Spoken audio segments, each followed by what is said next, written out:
कभी कभी विनाश कोई तलवार लेकर नहीं आता, वो मीठी मुस्कान में छिपा होता है।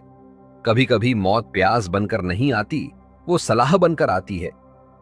और सबसे बड़ा सवाल ये नहीं कि आप क्या सुनते हैं, बल्कि ये है कि आप किसकी बात पर भरोसा करते हैं।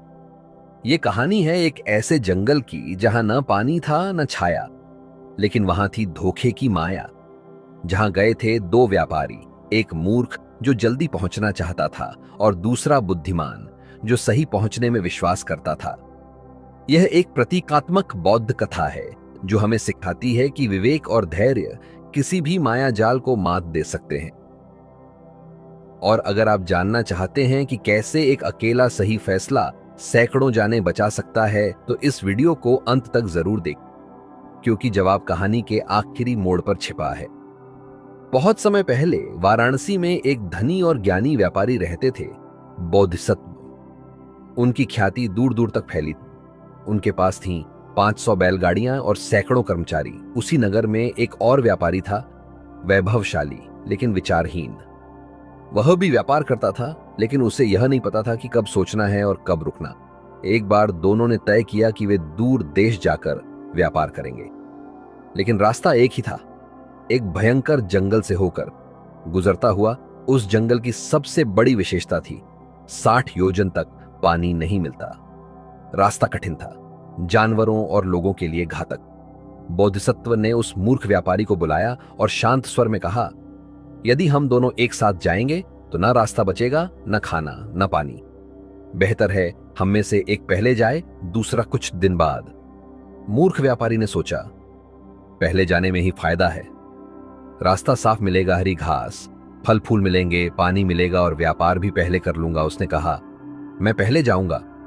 बोधिसत्व मुस्कुराए और बोले, जाइए, आपकी यात्रा मंगलमय हो। लेकिन उनके मन में एक गहरी योजना थी। मैं बाद में जाऊंगा, पर समझदारी से। इस मूर्ख के पहियों से रास्ता समतल हो जाएगा, उसके बैल घास खा जाएंगे जिससे नई पत्तियां उगेंगी, और शायद उसके अनुभव से मुझे एक सीख भी मिले। कुछ ही दिनों में वह मूर्ख व्यापारी 500 गाड़ियों का कारवां लेकर निकल पड़ा। सामान लदा था, पानी के बर्तन भरे हुए थे और यात्रा प्रारंभ हुई। कुछ योजन तक सब कुछ ठीक चला, लेकिन जैसे ही वे जंगल के बीच पहुंचे, धोखे की शुरुआत हुई। एक दिन उनके सामने एक गाड़ी प्रकट हुई, बहुत सुंदर, भव्य। 2 सफेद बैल उसे खींच रहे थे, पहिए कीचड़ से भरे थे। गाड़ी में बैठा व्यक्ति अमीर व्यापारी लग रहा था। उसके बाल गीले थे, कपड़े भीगे थे और हाथों में कमल के फूल थे। उसके पीछे चल रहे 10-12 आदमी भी उसी तरह के थे, भीगे, सजे हुए, शांत।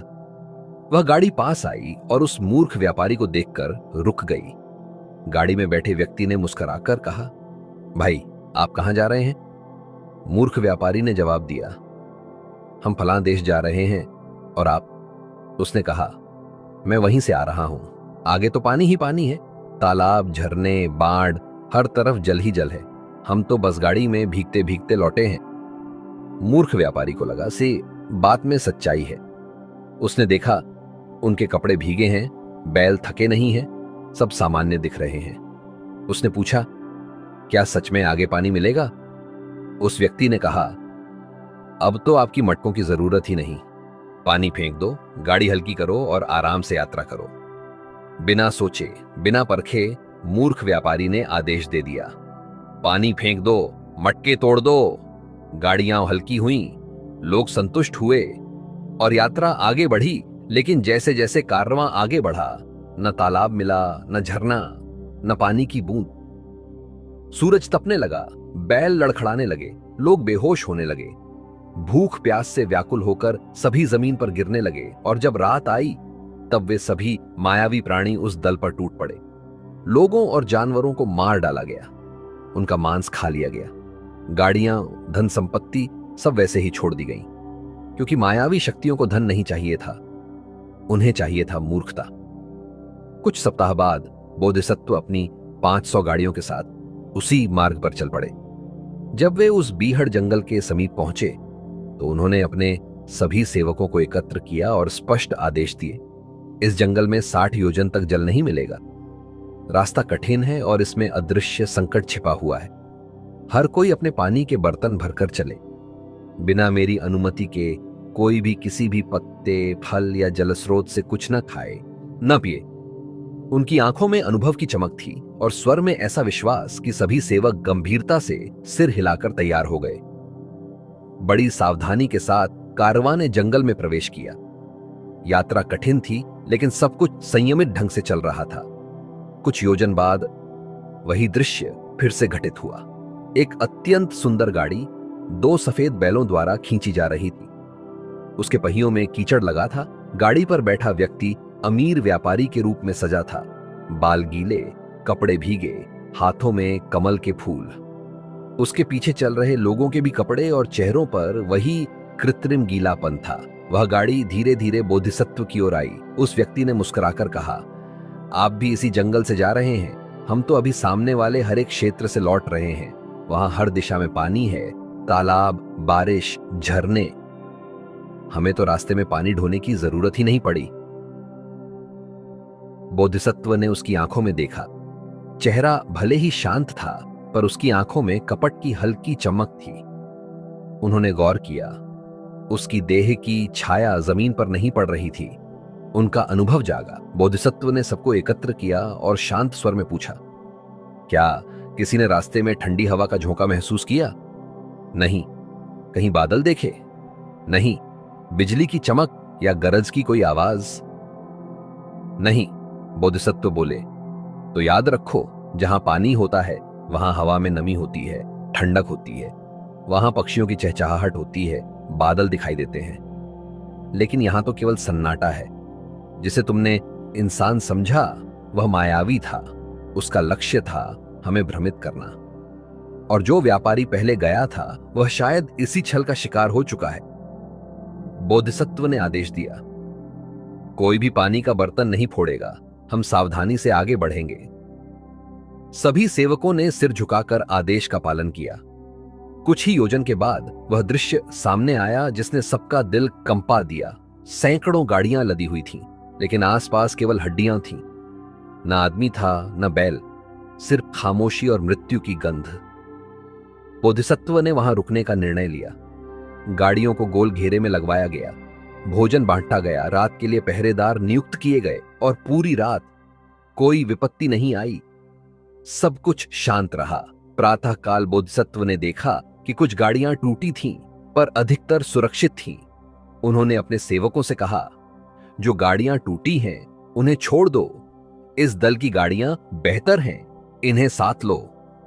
उन्होंने वहां बचे हुए बहुमूल्य माल को भी देखा। मूर्ख व्यापारी ने सस्ते दाम पर जो सामान लादा था, उसकी तुलना में यह माल कहीं अधिक मूल्यवान था। बोधिसत्व ने माल की अदला बदली करवाई। सस्ते सामान के बदले बढ़िया सामान अपनी गाड़ियों में रखा। बोधिसत्व ने अगले दिन सूर्योदय होते ही अपने सेवकों के साथ यात्रा दोबारा शुरू की। अब उनके पास बेहतर गाड़ियां थीं, मूल्यवान सामान था और सबसे बड़ी बात अनुभव था। उन्होंने सावधानी से आगे बढ़ना जारी रखा। हर पड़ाव पर जल और भोजन का समुचित प्रबंध किया और मार्ग में आने वाले किसी भी सुंदर दिखने वाले धोखे पर ध्यान नहीं दिया। कुछ ही समय बाद वे अपने गंतव्य पर पहुंचे। वहां के बाजार में जैसे ही उनके गाड़ियों में भरा सामान उतरा, व्यापारी और ग्राहक चौंक गए। इतना उत्तम माल, इतनी अच्छी गाड़ियां, इतनी सजगता। बोधिसत्व ने न केवल 2 गुना या 3 गुना बल्कि 4 गुना लाभ कमाया। उनके पास वो सब था जो पहले व्यापारी खो चुका था, जीवन, अनुभव, सम्मान और लाभ। उन्होंने अपने सेवकों को भागीदारी दी, हर किसी को न्याय के साथ उनका हिस्सा दिया और जब वापस लौटे तो पूरे नगर में उनकी दूरदर्शिता और समझदारी की चर्चा होने लगी। जब एक शिष्य ने उनसे पूछा, गुरुवर, आपने तो केवल सावधानी रखी थी, फिर यह इतना बड़ा फल कैसे मिला? बोधिसत्व मुस्कुराए और बोले, जो बुद्धि से चलना सीख गया उसके लिए रास्ता कभी बंद नहीं होता। जो समय रहते सुनता है, जो बिना देखे नहीं मानता और जो हर मीठी बात को सच नहीं समझता, उसे कोई मायावी नहीं हरा सकता। अब कुछ सवाल जो आपको खुद से टकराने पर मजबूर करेंगे। क्या हम हर दिन आने वाली मीठी सलाह पर बिना सोचे विश्वास कर लेते हैं, क्या हमने कभी किसी की सजावट, मुस्कुराहट और शब्दों के पीछे छिपे इरादों को समझा है? अगर आप उस जंगल में होते, क्या आप भी पानी फेंक देते?